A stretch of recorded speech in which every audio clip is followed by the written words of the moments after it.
Selamat pagi semuanya, kami dari kelompok 5, kelas A1.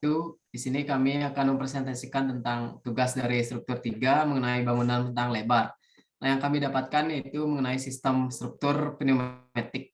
Dan untuk nama-nama anggota kelompok sendiri bisa dilihat pada slide. Next.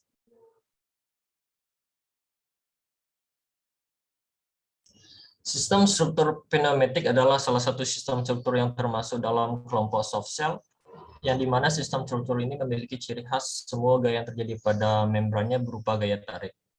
Pada pneumatik, gaya tarik terjadi karena adanya perbedaan tekanan udara di dalam struktur pneumatik dengan tekanan udara di luar struktur ini. Next. Tokoh pelopor dari sistem struktur pneumatik ini merupakan seorang berasal dari Inggris, yaitu Sir William Lanchester pada tahun 1917.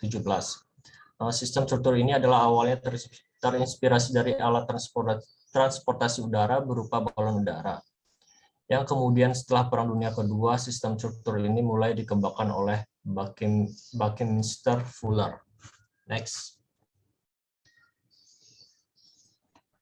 Kemudian pada material pneumatik, sistem struktur pneumatik dapat menggunakan beberapa material, yaitu dibagi menjadi 5. Yang pertama ada PVC polyvinyl chloride yang memiliki titik lebur yang tinggi ketika dicampurkan dengan polyethylene. Kemudian lapisan polyurethane foam digunakan untuk melapisi bidang-bidang membran sehingga tidak mudah terbakar oleh api. Kemudian ada PV, silikon, dan FV. Next. Kemudian ada komponen-komponen pneumatik lainnya seperti kabel digunakan untuk stabilisasi dan untuk mengurangi sekaligus menahan stres pada area lengkung. Jika kabel ini terjalin dan membentuk rangkaian, akan semakin mudah membatasi atau menahan membran melewatinya. Kabel harus ringan, kuat, kaku, dan mudah digabung bersama material baja ataupun aluminium. Kemudian ada angkur, merupakan komponen untuk menahan struktur pneumatik pada bagian bawah bangunan substruktur. Angkur dapat diartikan sebagai bagian fondasi pada struktur pneumatik, dapat membutuhkan beban mati sebagai pengaku. Kemudian airlock memungkinkan orang memasuki struktur dengan aman tanpa mengubah tekanan statis internal pada ruang.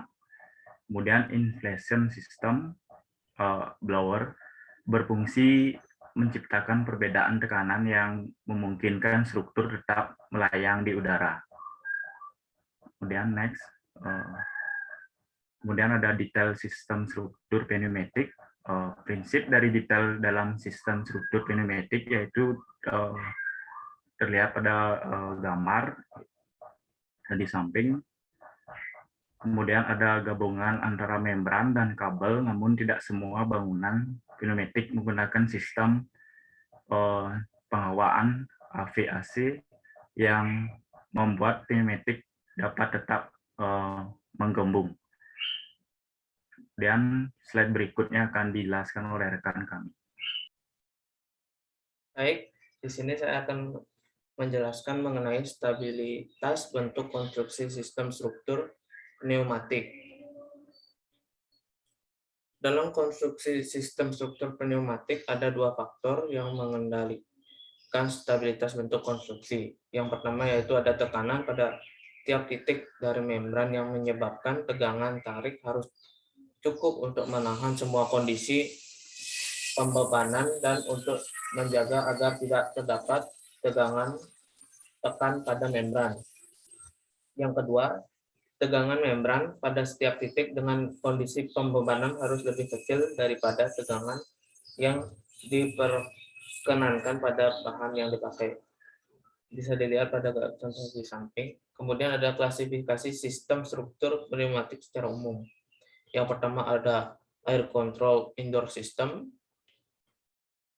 Yang kedua ada air cushion system, dan yang ketiga ada air top system. Next. Di sini saya menjelaskan mengenai kelebihan dan kekurangan dari sistem struktur pneumatik. Yang pertama kelebihannya itu struktur ini dapat digunakan dengan berbagai macam bentukan-bentukan. Yang kedua yaitu cepat dalam sistem pembangunannya, dan yang ketiga itu bisa menjadi temporary space. Sedangkan kekurangannya di sini yaitu karena material yang digunakan sangat tipis, pneumatik dapat mengalami kebocoran atau sobek. Yang kedua yaitu mudah terbakar ketika dipapar sinar matahari atau terkena api. Dan yang ketiga, harus selalu dalam kondisi terkontrol dan terawat. Next. Baik, materi selanjutnya akan dijelaskan oleh rekan saya. Terima kasih. Baik, saya akan melanjutkan presentasi di studi kasus bangunan struktur pneumatik. Yang pertama ada Tokyo Dome. Tokyo Dome berlokasi di Bunkyo, Tokyo, Jepang, yang berfungsi sebagai gedung musik dan olahraga. Tokyo Dome ini menggunakan dua sistem struktur, yaitu sistem rangka batang yang di mana terdapat pada bidang fasad dan juga sistem struktur pneumatik pada bagian atapnya. Pada bagian atap Tokyo Dome ini menggunakan sistem struktur pneumatik yang di mana memanfaatkan tekanan udara sebesar 0,3%, yang di mana tekanan udara yang dimanfaatkan tersebut lebih besar dari tekanan udara dari luar. Selanjutnya ada bangunan Louis Riel Secondary Public School yang berlokasi di Ottawa, Ontario, Jepang, yang berfungsi sebagai olahraga dan rekreasi. Bangunan ini merupakan dom dari Louis Riel Secondary Public School yang berfungsi sebagai bangunan olahraga dan tempat rekreasi dari sekolah tersebut. Bangunan ini menggunakan material tembus pandang yang ringan. Kedua sisinya dilapisi dengan akrilik yang berfungsi agar bangunan tidak perlu menggunakan penerangan pada siang hari. Bangunan ini menggunakan baja galvanis yang menyambung sampai tanah sebagai material pendukung strukturnya. Perbedaan tekanan dan penerapan PCV dari dalam struktur dilakukan untuk menginsulasi struktur dan meningkatkan akustika. Bangunan ini menggunakan material tembus pandang yang ringan. Kedua sisinya dilapisi dengan akrilik yang berfungsi agar bangunan tidak perlu menggunakan penerangan pada siang hari. Selanjutnya akan dilanjutkan oleh teman saya. Berikutnya Pusat Akuatik Nasional Water Cup Beijing yang berlokasi di Beijing, Cina dengan fungsi pusat akuatik. Bangunan ini mengaplikasikan jenis struktur pneumatik pada bidang fasadnya. Struktur bangunan ini terdiri dari bingkai ruang baja dan permukaannya ditutup dengan 4.000 membran atau bantal ETV atau sejenis bahan plastik dengan ketebalan 0,2 mm dengan sepanjang 100.000 meter persegi. National Aquatic Center atau Water Cup dirancang dan dibangun oleh PTW Arsitek dari Australia yang bekerja sama dengan Arup Structural Engineer, perusahaan konstruksi raksasa Cina CSCEC, dan perusahaan desain konstruksi Cina dari Shanghai. Next.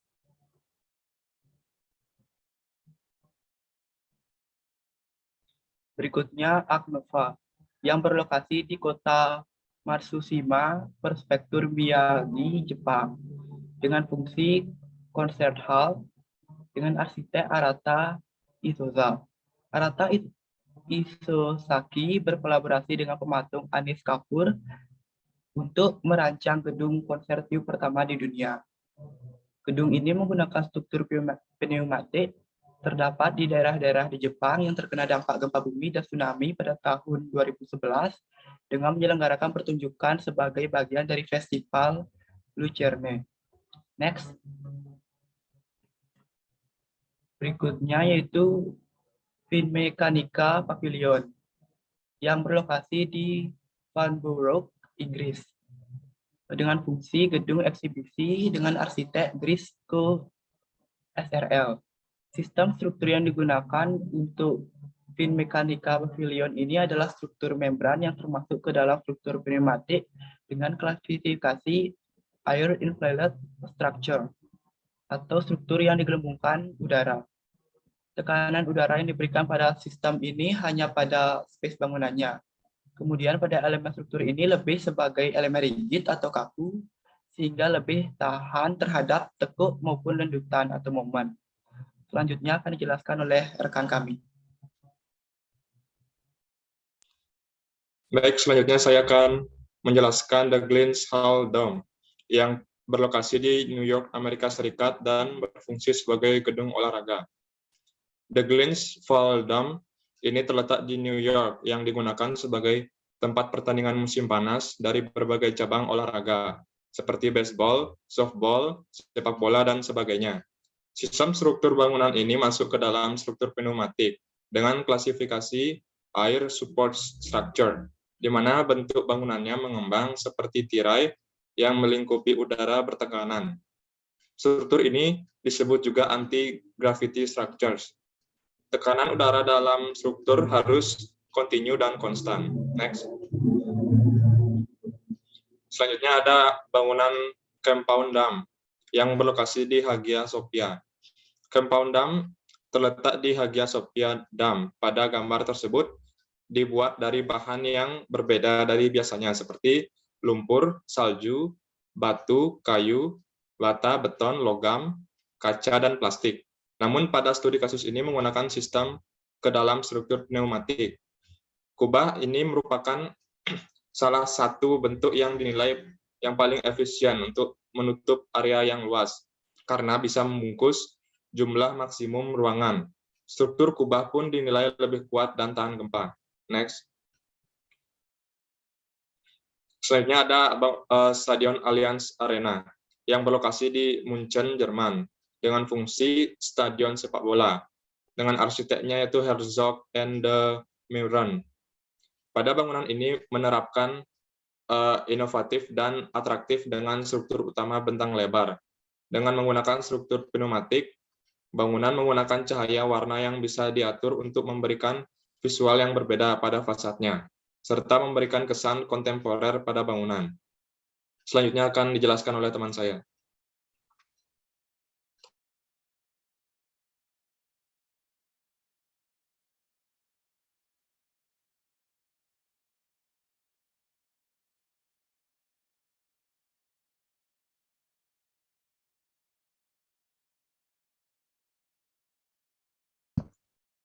Baik, selanjutnya saya akan menjelaskan tentang vector trade di UK. Vector trade UK yang terletak di Inggris merupakan bangunan yang dibangun di perkotaan Inggris pada tahun 2009. Bangunan vector trade ini merupakan bangunan yang menggunakan sistem struktur pneumatik. Elemen struktur ini lebih berkaku sebagai elemen grid, sehingga lebih tahan terhadap tekuk maupun lanjutan atau momen dibandingkan dengan sistem air supported structure. Selanjutnya. Kemudian yang kedua ada tenda inflatable Big Beetle. Sama seperti contoh sebelumnya, di mana di sini mereka mengklaim bahwa struktur atap tiup mereka dapat memenangkan kecepatan angin dan hembusan hingga 55 mp. Nah, di sini semua struktur mereka diproduksi dalam nilon ripstop dan PVC yang diperkuat. Next. Kemudian ada stadion renang di The Beach. Di sini sistem struktur yang mereka pergunakan pada bangunan stadion ini menggunakan sistem truss pada atapnya. Jadi ini memberikan kesan kekokohan pada bangunan. Berbeda seperti bangunan-bangunan pneumatik lainnya. Next.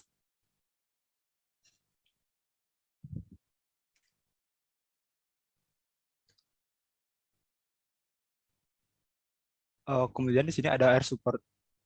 Masih dengan bangunan yang sama. Di sini air supported structure-nya disebut juga dengan single membran structure karena hanya menggunakan satu lapis membran dan membutuhkan tekanan udara yang rendah. Ciri-ciri dari sistem air supported structure-nya membutuhkan sedikit perbedaan tekanan udara untuk mengangkat membrannya. Tekanan udara yang dibutuhkan sekitar 220 PSF di atas tekanan atmosfer. Selanjutnya mungkin akan dijelaskan oleh teman saya.